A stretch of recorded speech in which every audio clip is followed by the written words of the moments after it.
আসসালামু আলাইকুম। আমি আজকে ফেরদৌসি খান আপুর বাসায় রান্না করতে এসেছি। আমাকে স্পেশাল ভাবে হায়ার করা হয়েছে।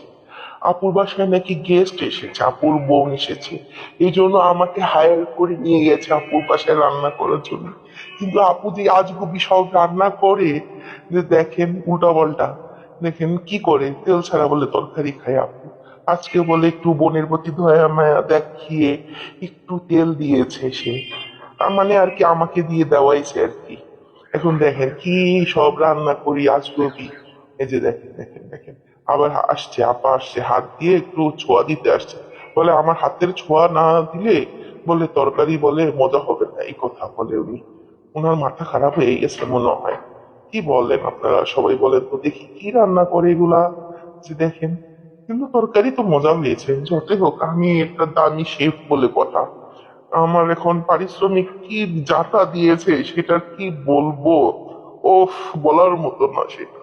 আমার পারিশ্রমিক হলো ফ্রি ফ্রি ফ্রি, ফ্রি রাঁধুনি আমি।